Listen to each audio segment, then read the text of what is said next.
کیا تھا کوئٹہ سے تفتان کا، تو راستے میں ایک بلوچ ملا تھا ہمیں، اور اس نے کہا کہ بلوچوں میں بڑی اہل بیت کی محبت تھی، لیکن نظام ظلم یہی تو برات ہے نا، کہ اگر تم اپنا سسٹم کریٹ نہیں کرو گے، یہ سسٹم تمہارے بچوں کو تباہ کر دے گا۔ تمہیں اس سسٹم کے مقابلے میں ایک سسٹم بنانا ہے، اگر نہیں بناؤ گے یہ گمراہی اتنی پھیلا دیں گے کہ تمہاری نسلیں تباہ و برباد ہو جائیں گی۔ وہ بلوچ جو اہل بیت سے محبت کریں، ہر 20 کلومیٹر پہ انہوں نے ایک مدرسہ کھولا، ہاں، کیونکہ وہاں ابھی تک میڈیا اتنے زور اور شور سے نہیں پہنچا، ٹی وی بھی وہاں پر اتنی نہیں پہنچی۔ وہی فکر کہ اس دن برما کا کسی مولانا کا فون آیا کہ مولانا یہ ہمارا برما میں بھی ان لوگوں نے جینا حرام کیا ہے، تو وہاں جاتے ہیں، ان کو کہتے ہیں کہ اگر ایک ہی دکان، مثلا ایک چائے کا دکان شیعہ کا ہے اور ایک بدھسٹ کا ہے، تو تم بدھسٹ کے دکان سے چائے پی سکتے ہو، شیعہ کے دکان سے نہیں پی سکتے۔ ہاں، کہہ رہے مجھے کتاب چھپوانی ہے، میں چاہتا ہوں اپنے مسلمانوں کے پاس کہ بھائی کتاب چھاپنی، کہتے تم رافضی شیعہ ہو، ہم تمہاری کتاب نہیں چھاپیں گے۔ انہوں نے اپنا سسٹم منظم کیا ہے، جگہ جگہ اپنے سسٹم کو پھیلا رہے ہیں، یزید کی فکر کو پھیلا رہے ہیں۔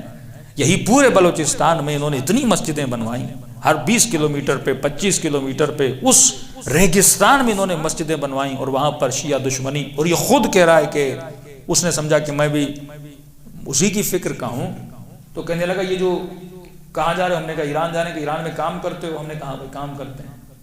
کہا کہ یہ جو بس آئی تھی نا شیعوں کی، اس بس کو میرے گاؤں کے لوگوں نے بلاسٹ کیا تھا، جو 2 بسیں مومنین کی شہید کر دیا گیا۔ میں نے کہا کیوں انسان کو تم نے کیوں مارا؟ کہ قرآن نہیں پڑھا من قتل نفسا بغیر نفس او فساد فی الارض فکأنما قتل الناس واذا الوحوش۔ یہ وہی وحشی پناہ ہے، جب اس سسٹم میں بندہ چلا جاتا ہے تو یہ سسٹم انسان کو وحشی بناتا ہے۔ یزید کا سسٹم انسان کو ظالم بناتا ہے۔ تبھی فرمایا اگر دنیا علی کی محبت پہ جمع ہو جاتی، خدا کبھی جہنم نہ بناتا۔ اب ایک جگہ دکھاؤ جہاں شیعوں نے قتل کیا ہو، شیعوں نے ظلم کیا ہو، شیعہ نے ہمیشہ اپنا دفاع کیا۔ اگر شام میں امریکہ آیا تو ہم نے دفاع کیا، لبنان میں امریکہ آیا تو ہم نے دفاع کیا، عراق میں امریکہ آیا تو ہم نے دفاع کیا۔ 8 سال ایران سے جنگ ہوئی، ایران نے کبھی صدام پہ حملہ نہیں کیا، صدام نے حملہ کیا تو شیعوں نے دفاع کیا۔ یہی صورتحال یمن میں تھی، تم ایک بھی کنٹری نہیں دکھا سکتے جس پہ شیعوں نے حملہ کیا۔ فرمایا اسی طرح جب سسٹم حق میں رہتے ہو، تمہارا بس کام ہے حق میں رہنا، اور جب تم اپنے حق میں ثبات قدم رہو گے، خدا خود باطل کو ظاہر کرے گا۔ آپ حق پر رہے، آپ نے کچھ بھی ہو گیا، آپ نے اسرائیل کو تسلیم نہیں کیا، وہ لبنان کا شیعہ ہو، وہ ایران کا شیعہ ہو، وہ پاکستان کا شیعہ ہو، ہم نے کبھی بھی کہا کچھ بھی ہو جائے ہم اسرائیل کو تسلیم نہیں کریں گے۔ اور آپ دیکھیں جو عرب ظاہراً اسرائیل کے مخالف تھے، جب آپ ڈٹ کے کھڑے ہو گئے وہ عرب ظاہر ہونا شروع ہو گئے۔ یہ سسٹم برات ہے نا، جب آپ کمپلیٹ برات کرتے ہو نا اس کے نظام سے، جو جھوٹے اس کے بیچ میں چھپے ہوئے ہیں نا وہ ظاہر ہو جاتے ہیں۔ عمان ظاہر ہو گیا، ابو ظبی ظاہر ہو گیا، سعودی عرب ظاہر ہو گیا۔ اب ان کے پاس کوئی لیڈر نہیں ہے، یہ ناز کریں تو کس پہ کریں؟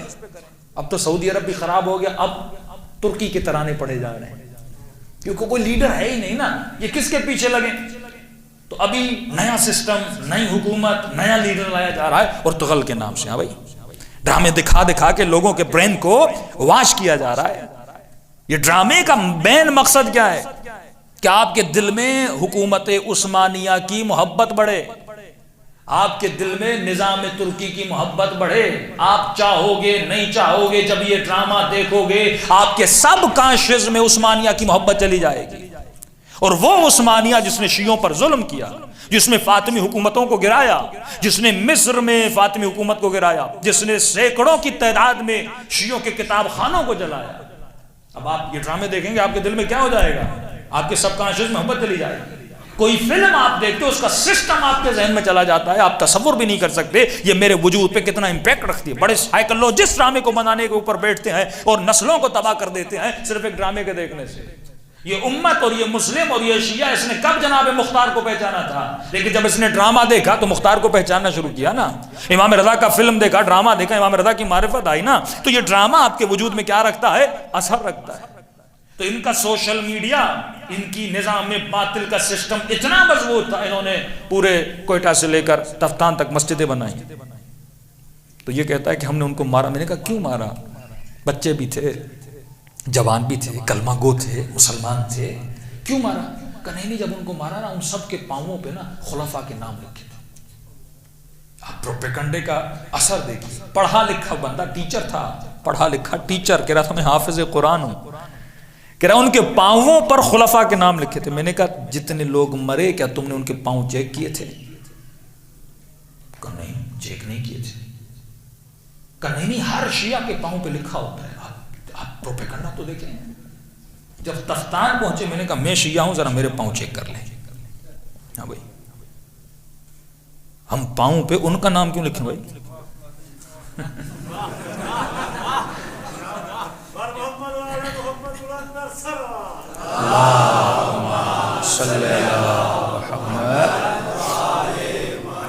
تو میں نے کہا آپ نے دیکھا کہ نہیں؟ میں نے دیکھا نہیں. میں نے کہا پھر قرآن کی تم نے آیت نہیں پڑھی؟ اگر کوئی خبر لے کر آئے تحقیق تو کرو، سچا ہے یا جھوٹا ہے. اسی طرح تم خبر کو مان لیتے ہو. کہ نہیں ایران سے بڑا لٹریچر آتا ہے. میں نے کہا کیا ہوتا ہے؟ ایسی اس نے خرافات کی، پتہ نہیں اصحاب کے نام لکھے ہوتے ہیں اور کتا چھاپا ہوتا ہے اور کوئی پیشاب کر رہا ہوتا ہے، ایسی چیز، یعنی خود بناتے ہیں، خود کریٹ کرتے ہیں. میں نے کہا میں 20 ایئر سے ایران میں رہ رہا ہوں، تم ایران آ جاؤ نا. کتابیں کہاں سے چھپتی ہیں؟ ایران سے.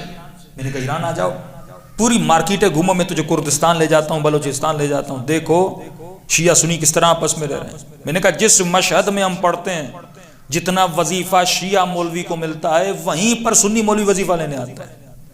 جو ہیلتھ انشورنس شیعہ طلبہ کی ہوتی ہے وہی ہیلتھ انشورنس اہل سنت کے طلبہ کی. ایک ہی لائن میں ہم کھڑے ہوتے ہیں.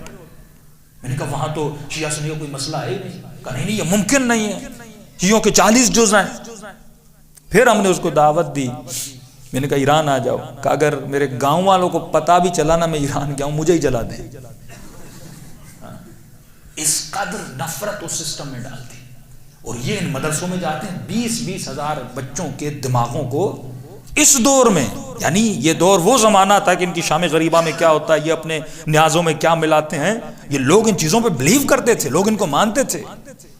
ایک فوج کا آن ڈیوٹی جنرل ہمیں بتاتا ہے کہ ساتھ میں ایک اور جنرل آیا، اس کے گھر میں ہم کھانا بھیج رہے تھے، اس کی بیوی پھینک دیتی تھی. MBBS پاس، اس کو میری بیوی نے بلایا. میں نے کہا سنا آپ کھانا پھینک دیتے ہو؟ کہا کیوں پھینکتے ہو؟ کہ شیعہ آپ شیعہ اپنے کھانوں میں ذوالجناح کا فضلہ ملاتے. اس نے کہا جب تمہارے پڑھے لکھے MBBS کا یہ حال ہے تو تمہارے جاہلوں کا حال کیا ہوگا؟ آپ جہالت دیکھیے، جہالت کتنی ہے.